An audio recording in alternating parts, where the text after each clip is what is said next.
गौशाले में पैदा हुआ है यीशु हमारा।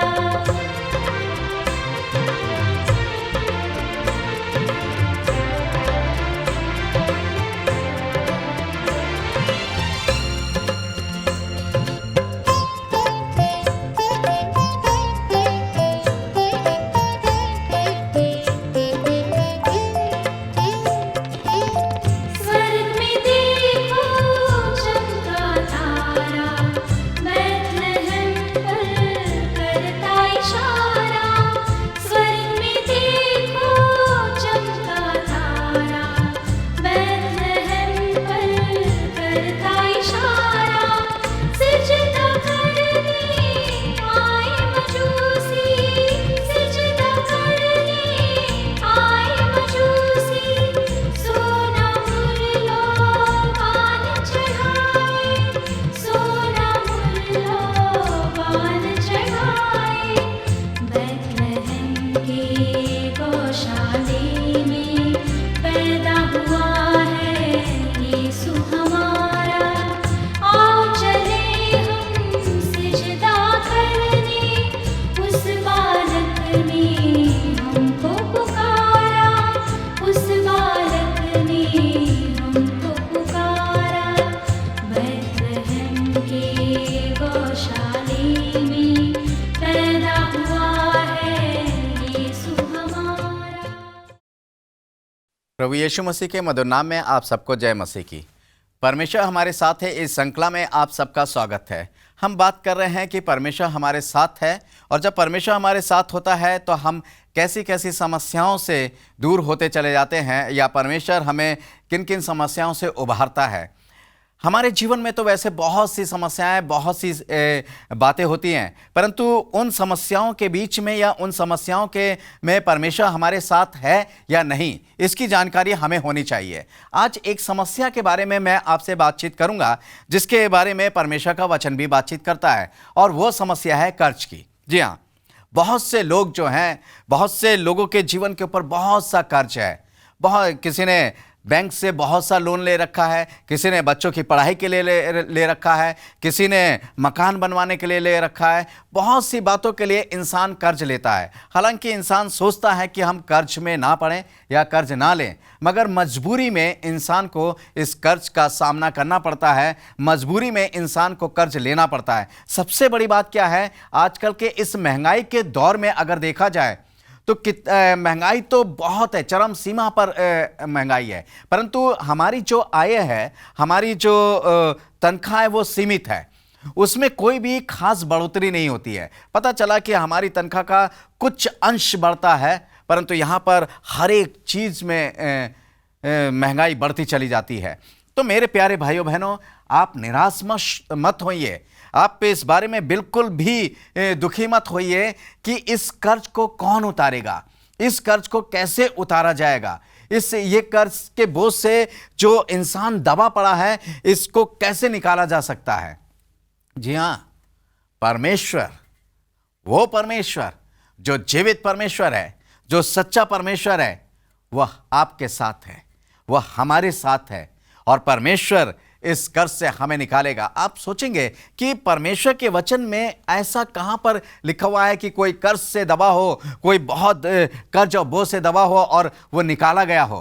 हाँ, जब हम परमेश्वर के वचन को पढ़ते हैं तब हमें बहुत सी बातों की जानकारी होती है, बहुत सी चीज़ों की जानकारी होती है। और सबसे बड़ी बात क्या है कि हम उस परमेश्वर के बारे में जानते हैं जो परमेश्वर हमारे साथ रहता है, या जिसके साथ भी परमेश्वर रहता है, वो कैसी कैसी समस्याओं से उबारता है। परमेश्वर की निगाह हर अपने लोगों पे है, जिसके साथ वो बना हुआ है, जो उसके साथ बने हुए हैं, परमेश्वर हर उसके ऊपर निगाह रखे रहता है। यहाँ पर मैं आपके सामने पढ़ना चाहूँगा, मेरे साथ निकाल लीजिए दूसरा राजा 4 अध्याय और उसका पहला पद। यहाँ पर लिखा हुआ है, भविष्यवक्ताओं के चेलों की पत्नियों में से एक स्त्री ने एलीशा की दुहाई देकर कहा, तेरा दास मेरा पति मर गया, और तू जानता है कि वह यहोवा का भय मानने वाला था, पर जिसका वह कर्जदार था वह आया है कि मेरे दोनों पुत्रों को अपने दास बनाने के लिए ले जाए। जी हाँ, एक स्त्री थी जिसका पति जो था वो भविष्यवक्ता था, यानी प्रभु का सेवक था। और प्रभु के सेवक के ऊपर उस समय जब वो जीवित था, उसने बहुत सा कर्जा ले रखा था। और जब बहुत सा कर्जा ले रखा था और वो चुकता नहीं कर पाया और वो उसी में मर गया। कर्जदारों को अपने कर्ज से मतलब होता है, अपने ब्याज से मतलब होता है, अपने सूद से मतलब होता है। और उनको तो कर्ज चाहिए चाहिए, चाहे उनके यहाँ कोई मर जाए, चाहे अर्निंग के साधन हो या ना हो, उससे कोई मतलब नहीं है। उनको अपने पैसे से मतलब है कि जो पैसा उन्होंने दिया है उसका वो डबल करके दें। यह स्त्री भी बहुत परेशान थी। एक तो विधवा हो गई थी, उसका पति जीवित नहीं था, और वो कर्जदार, उसके 2 बेटे थे, उन दोनों बेटों को ले जा रही थी ताकि वो उनसे काम कराएं और उनसे अपना पूरा कर्ज उतरवाएं। कैसी विडंबना है इस दुनिया की, कैसी सोच है इस दुनिया की, जहां पर मानव के अंदर आपस में कोई प्यार नहीं दिखता है, कोई प्रेम भावना नहीं है, कोई नम्रता और दीनता नहीं है। कोई परेशान इंसान है, उससे किसी को कोई मतलब ही नहीं है, किसी की परेशानी से कोई मतलब नहीं है। जब हम में किसी के दुख से कोई मतलब नहीं होता, किसी की परेशानी से कोई मतलब नहीं होता है, तब हम भी जब दुखी और परेशान होते हैं तो हमारी भी परेशानी और दुखी से कोई मतलब नहीं होता है। परंतु यहां पर एक बात आई है कि इस स्त्री ने एलीशा की दुहाई दी।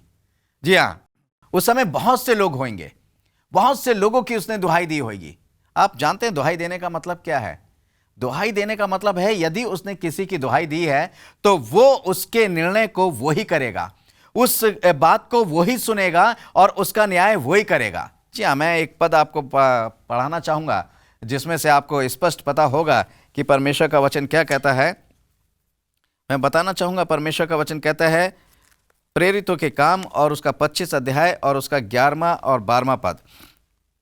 यहां लिखा है, यदि मैं अपराधी हूं और मार डाले जाने के योग कोई काम किया है तो मरने से नहीं मुकरता, परंतु जिन बातों का ये मुझ पर दोष लगाते हैं, यदि उनमें से कोई भी बात सच ना ठहरे तो कोई मुझे उनके हाथ में सौंप नहीं सकता। मैं कैसर की दुहाई देता हूं। तब फेस्तुस ने मंत्रियों की सभा के साथ बात करके उत्तर दिया, तूने कैसर की दुहाई दी है, तू कैसर के ही पास जाएगा। जी हाँ, जब पौलुस ने ये देखा कि ये मेरा न्याय ठीक से नहीं कर रहे हैं और ये गलत न्याय कर रहे हैं, तो उसने कैसर की दुहाई दे दी। उस समय यदि आप जिसकी भी दुहाई दे देते हैं, पुराने समय में जिसकी भी आप दुहाई देंगे, तो फिर वो आपका मुकदमा उसी के सामने ही पहुंचाया जाएगा, वो ही आपका न्याय करेगा। यहां पर ये स्त्री ने भी, परमेश्वर का वचन कहता है कि एलिशा की दुहाई दी। अब एलीशा की दुहाई इसने दी है, इसका मतलब ये नहीं कि एलीशा कोई बहुत बड़ा राजा था या उसके पास बहुत धन दौलत थी। वो परमेश्वर का जन था और ये स्त्री जानती थी कि परमेश्वर जो है एलीशा के साथ रहता है। वो अच्छे से जानती थी, और वो ही नहीं बल्कि बहुत से लोग जानते थे कि एलीशा के साथ परमेश्वर रहता है। मगर ऐसा नहीं था, इस स्त्री के ऊपर भी परमेश्वर की निगाह थी। अगर ये इस स्त्री के ऊपर परमेश्वर की निगाह नहीं होती तो ये एलीशा की दुहाई कभी भी नहीं देती। और जब इसने एलीशा की दुहाई दी है तो इस बात से ज्ञात होता है कि वो परमेश्वर को अच्छे से जानती है कि जिसके साथ परमेश्वर हो या जो परमेश्वर के साथ बना हो, परमेश्वर उसकी बहुत जल्दी सुनता है। परमेश्वर उसकी बात को टाल नहीं सकता है, परमेश्वर उसकी बात को सुनता है। इस स्त्री को इस बात का एहसास था कि परमेश्वर एलीशा के साथ है, परमेश्वर एलीशा के साथ था, और इसलिए इस स्त्री ने एलीशा की दुहाई दी। अर्थात अगर आप प्रत्यक्ष रूप में देखा जाए तो डायरेक्टली इस स्त्री ने परमेश्वर की दुहाई दी। और जब परमेश्वर की दुहाई दी तो परमेश्वर जो राजा है और राजाओं का राजा है, परमेश्वर का वचन इस बात को बताता है। और जब वो राजाओं का राजा है तो किसी राजा की दुहाई दी है तो उसका मुकदमा उस राजा के सामने भी जाना चाहिए। और ऐसे ही हुआ मेरे प्यारे भाइयों बहनों। जब एलीशा ने इस बात को देखा तो एलीशा ने उससे पूछा, इसका दूसरा पद मैं पढ़ने जा रहा हूं, दूसरा राजा 4 अध्याय का 2 पद। यहां लिखा हुआ है, परमेश्वर का वचन कहता है, एलीशा ने उससे पूछा, मैं तेरे लिए क्या करूं? मुझे बता कि तेरे घर में क्या है। उसने कहा, तेरी दासी के घर में एक हांडी तेल को छोड़ और कुछ भी नहीं है। अब एलीशा ने जब देखा कि इसने मेरी दुहाई दी है तो उसे ये काम करना था। उसने पूछा कि बता मैं क्या करूं, मैं तेरे लिए क्या करूं, क्या है तेरे घर के अंदर। उसने कहा एक हांडी में तेल है और उसको छोड़, और उसके घर में कुछ भी नहीं था। बड़ी अजीब सी बात है, ना तो दाल है, ना चावल है, ना आटा है, ना कोई मसाले हैं, कुछ भी नहीं है, बस एक थोड़ा सा तेल है। ऐसा लगता है कि वो काफी दिनों से भूखे भी रहे होंगे। जी हाँ, उनके पास खाने को नहीं है, बेचारे एक ऐसी स्थिति में हैं, मगर उनके ऊपर कोई तरस खाने वाला नहीं है। उस दुनिया में कोई भी तरस खाने वाला नहीं है, और सही माने में देखा जाए इस दुनिया में भी कोई भी तरस खाने वाला व्यक्ति दिखाई नहीं देता है। हमारे चारों तरफ कोई भी तरस खाने वाला व्यक्ति नहीं दिखाई देता है। परंतु जब दूसरे परेशानी में, दुख में या मुसीबत में होते हैं तो उनकी सोच ये होती है कि कुछ लोग हम पे तरस खाएं, परंतु कैसे खाएंगे। परमेश्वर का वचन भी कहता है कि यदि तुम दया करोगे तो तुम पर भी दया की जाएगी। और ये स्त्री जो कि एक दया का पात्र है, जो कि बहुत निराशावादी है, बहुत निराश हो चुकी है, उसने मेरे ख्याल से अपने बच्चों के पेट पालने के लिए, अपने बच्चों की भूख मिटाने के लिए उसने बहुत सी जगह पे नौकरी करनी चाहिए होगी, बहुत से लोगों के आगे हाथ उसने फैलाया होगा, बहुत से लोगों से उसने अपने बच्चों की भूख मिटाने के लिए कर्ज मांगा होगा, परंतु किसी ने भी नहीं दिया होगा। थक हार में जब वो बहुत परेशान हो गई, जब सबने उसे ठुकरा दिया, जब सबने उसे छोड़ दिया, जब ऐसी स्थिति आ गई कि उसके बच्चों को भी उससे दूर जाना पड़ा, उसके बच्चों को दूर करके ले जाया जा रहा था, तो वो व्याकुल हो गई। एक मां का हृदय व्याकुल हो गया। बच्चों की भूख उसने बर्दाश्त कर ली, अपनी भूख उसने बर्दाश्त कर ली, अपनी तंगी और मुसीबत को उसने बर्दाश्त कर लिया, परंतु अपने बच्चों को जुदा होकर वो नहीं देख सकती थी। अपने छोटे छोटे बच्चों को उस मेहनत और मजदूरी करते हुए नहीं देख सकती थी कि वो मेहनत और मजदूरी करके इतना बड़ा कर्जा उतारे। वो समस्या से घिरी हुई थी, बहुत परेशान थी, मगर परमेश्वर, क्योंकि परमेश्वर के सेवक की पत्नी थी, इसलिए उसका कहीं ना कहीं परमेश्वर पे अटूट विश्वास था। इसलिए वो किसी और के पास ना जाकर, मेरे प्यारे भाइयों बहनों, परमेश्वर का वचन बताता है कि वो किसी और के पास ना जाकर वो सीधे परमेश्वर के पास गई, परमेश्वर के दास के पास गई। परमेश्वर के दास के माध्यम से वो सीधे परमेश्वर के साथ पास गई, जो परमेश्वर उनके साथ रहने वाला परमेश्वर, उसके पास गई। जो अपने वायदे को पूरा करने वाला परमेश्वर है, उसके पास गई। उसने और किसी के पास जाकर हाथ नहीं फैलाया। और एलीशा ने जब उससे पूछा क्या है, तो उसने बता दिया कि मेरे पास क्या है। घर में सिर्फ थोड़े से तेल को छोड़कर, एक हांडी में तेल है उसको छोड़कर, और घर में कोई भी चीज़ नहीं है। यहाँ तक कि नमक भी नहीं है, यहाँ तक कि दाल भी नहीं है, यहाँ तक कि चावल और आटा भी नहीं है। कोई भी चीज़ नहीं है कि मैं अपने बच्चों का पेट भर सकूं, या कोई ऐसे सोने चांदी की चीज़ नहीं है जिसको बेचकर मैं कर्ज उतार सकूं। हाँ, मेरे पास ऐसी कोई चीज नहीं है। ना तो मेरे पास सोना है, ना चांदी है, ना कोई कीमती पत्थर है जिसको बेचकर मैं कर्ज उतार सकूं और अपने बच्चों की रक्षा कर सकूं, अपने बच्चों को बचा सकूं। मेरे प्यारे प्यारे भाइयों बहनों, ऐसी स्थिति, ऐसी विडंबना यदि आपके सामने होती तो आप क्या करते? एक बड़ी भयंकर स्थिति थी, मगर यह स्त्री परमेश्वर के साथ बनी है। और क्या लिखा है परमेश्वर का वचन, 3 पद यहां पर मैं आपके सामने पढ़ना चाहूंगा। उसने कहा, तू बाहर जाकर अपनी सब पड़ोसियों से खाली बर्तन मांग ले आ, और थोड़े बर्तन ना लाना। फिर तू अपने बेटों के समेत अपने घर में जा और द्वार बंद करके उन सब बर्तनों में तेल उंडेल देना, और जो भर जाए उसे अलग रखना। एलिया ने एक सलाह दी उसको, जाकर अपनी पड़ोसियों से सब बर्तन मांग ला, और देख थोड़े से मत लाना, जितने ज़्यादा से ज़्यादा बर्तन हो सकते हैं, जितने बड़े से बड़े मुंह वाले, बड़े से ऊंचे बर्तन हो सकते हैं, सारे बर्तन मांग ला।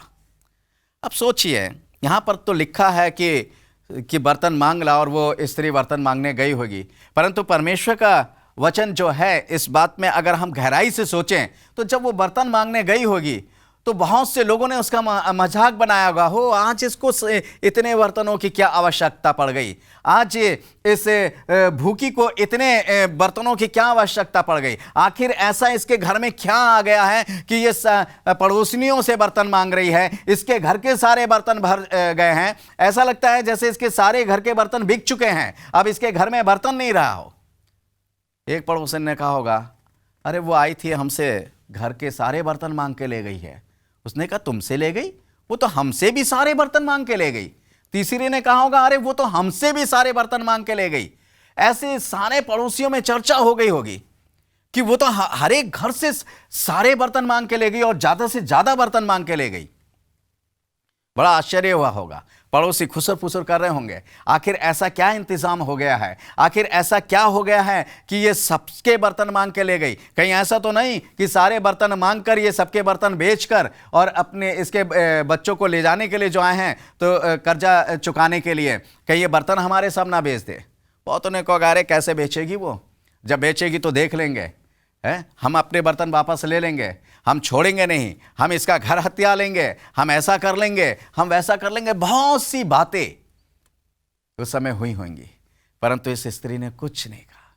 जैसा प्रभु के दास ने कहा, जैसा प्रभु के दास ने उसको आज्ञा दी, उसने वैसे ही करा। उसने सब बर्तन तो ले आया, सब बर्तन लाकर उसने द्वार बंद करा और अपने बेटों से कहा कि तुम मुझे बर्तन देते जाओ। अब यहां पर एक बड़े आश्चर्य की बात है, एलीशा ने खुद कोई काम नहीं करा। एलीशा एक किनारे पर बैठा हुआ है, एलीशा एक किनारे पर है। आप जानते हैं आखिर एलीशा ने क्यों नहीं परमेश्वर से प्रार्थना करके उस बर्तनों को एकदम से भर दिया। एलीशा ये काम उस स्त्री से और उसके बेटों को से कराना चाहता था। हो सकता है कि बहुत से कर्ज में बने रहने के कारण, बहुत परेशानी और भूखे रहने के कारण उनका विश्वास परमेश्वर से कम हो गया हो, उनका भरोसा परमेश्वर से जाता रहा हो। इसलिए उस विश्वास को, उस भरोसे को बनाने के लिए एलीशा ने कहा कि तुम सारे बर्तनों को एक कमरे में ले जाकर द्वार को बंद कर लो और तुम्हारे बेटे से कहो कि वो खाली बर्तन देते रहें और तुम उसमें तेल डालती रहो और वो जो भर जाए उसको अलग करती रहो। मगर एलीशा उस स्त्री के लिए, उसके दोनों बच्चों के लिए उस परमेश्वर के साथ बना हुआ था।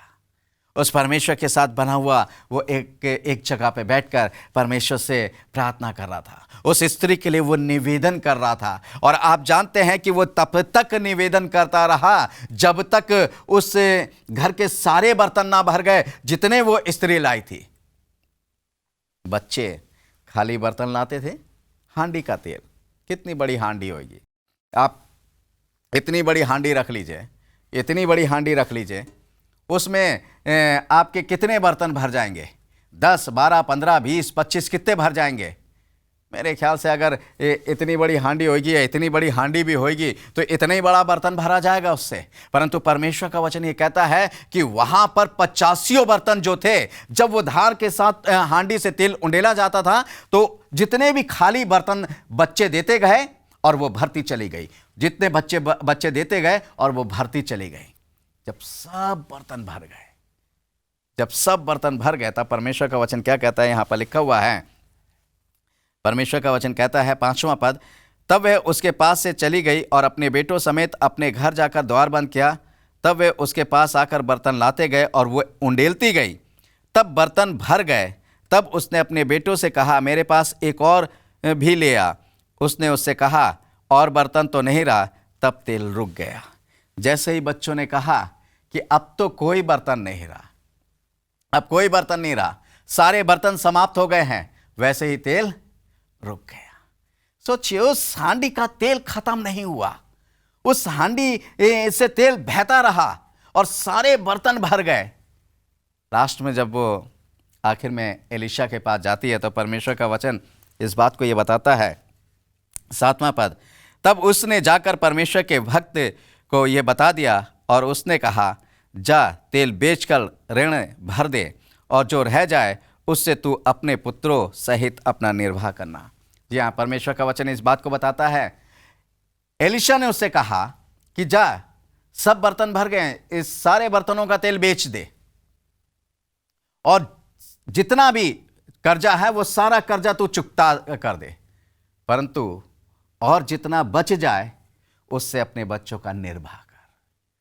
मेरे प्यारे भाइयों बहनों, वो जीवित परमेश्वर है। वो आज आपका कर्ज इसी तरीके से उतारना चाहता है। वो आप उसके साथ रहिए, आप उसके साथ बने रहिए। आपका कितना बड़ा लोन क्यों ना लिया हो, आपने बैंक से कितना भी पैसा क्यों ना लिया हो, आपने अपने पड़ोसी से कितना भी कर्ज क्यों ना लिया हो, आप सूद ब्याज से कितने भी घिरे क्यों ना हो, आपका परमेश्वर आपके इस कर्ज को उतारना चाहता है। जी हाँ, इस स्त्री की तरह आपको अपने परमेश्वर की दुहाई देनी है, उस परमेश्वर की, उस जीवित परमेश्वर की दुहाई देनी है, परंतु मन से और परमेश्वर के साथ बने रहने से तब यह हमारा कर्जा उतरता है। और जब ये सारा कर्जा उतर जाता है, परमेश्वर का वचन इस बात को भी बताता है कि वो उनके निर्वाह का जो कुछ भी उसमें से बच जाए, उसने उन दोनों बच्चों का पालन पोषण किया, उसने अपना पालन पोषण किया। मेरे प्यारे भाइयों बहनों, परमेश्वर का वचन ये बताता है कि कितना तेल भरा होगा उस हांडी में से, कितना तेल परमेश्वर ने निकाला है। आपके घर में जो कुछ भी है सब कुछ परमेश्वर को समर्पित होना चाहिए,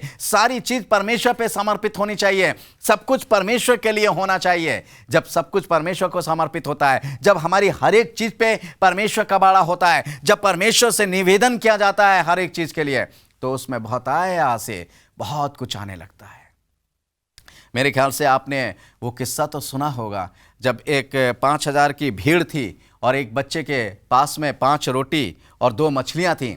परमेश्वर का वचन इस बात को बताता है कि प्रभु यीशु मसीह ने बहुत से लोगों को भूखा देखा, बहुत से लोगों को देखा कि ये बहुत भूखे हैं, अगर इनको ऐसे ही भेज देंगे तो बहुत से भूख के कारण रास्ते में भी गिर सकते हैं, कुछ भी हो सकता है, इसलिए वो उनको बिना खाना खिलाए जाने नहीं दे सकता था। हाँ जी हाँ, हमारा प्रभु यीशु मसीह वही प्रभु यीशु मसीह जिसने यहोवा के नाम से, जिसने परमेश्वर के नाम से उस हांडी के तेल को इतना भर दिया, उसी प्रभु यीशु मसीह ने उन 2 मछली और 5 रोटी से इतना कर दिया कि 5,000 पुरुषों ने खाया। वहां पर सिर्फ पुरुषों की संख्या है, वहां पर और किसी की संख्या नहीं है। मेरे प्यारे भाइयों बहनों, जब हम परमेश्वर के आगे अपनी छोटी सी तनख्वाह को लाकर रखें, जब हम थोड़े से पैसों को अपने परमेश्वर के पास आके रखें कि परमेश्वर खर्चे बहुत हैं, परंतु ये जो पैसा है ये बहुत कम है, खर्चे बहुत हैं, ये पूरे नहीं हो सकते, इसका कर्ज नहीं उतर सकता है। हे मेरे परमेश्वर, मैं तेरी दुहाई देता हूं, हे मेरे परमेश्वर, मैं तेरी दुहाई देती हूं। तो मेरे प्यारे भाइयों बहनों, परमेश्वर का वचन इस बात को बताता है कि वो पैसा जो है बहुत बढ़ जाएगा और उन्हीं उतने पैसों में से आप अपने सारे खर्चे पूरे करने के बाद भी बच जाएगा। यह आश्चर्य कर्म सिर्फ परमेश्वर कर सकता है, मगर उसी के साथ करता है जिसके साथ परमेश्वर है। क्या आपके साथ परमेश्वर है? और यदि नहीं है तो मेरे प्यारे भाइयों बहनों, आज सारी चीजों को, सारी बुराई को निकालकर अपने साथ परमेश्वर को बनाने की कोशिश करें, ताकि वो परमेश्वर, वो जीवित परमेश्वर, वो प्रभु यीशु मसीह मेरे और आपके बीच में बना रहे, ताकि वो सारा कर्जा जो आज हमारे सर पे है, जिससे हम नजात नहीं पा रहे हैं, हमें नजात दे दे। और वो देने वाला है प्रभु यीशु मसीह। सही में मेरे प्यारे भाइयों बहनों, सिर्फ 2 मछली और 5 रोटी से प्रभु यीशु मसीह ने सिर्फ 5,000 पुरुषों को खिलाया। यदि हम उसमें स्त्री और बच्चे भी जोड़ दें तो बहुत लंबी संख्या बनती है, बहुत लंबी संख्या बनती है। परंतु परमेश्वर थोड़े में सब्र करे हुए है तो परमेश्वर उसे बहुत आशीष देता है।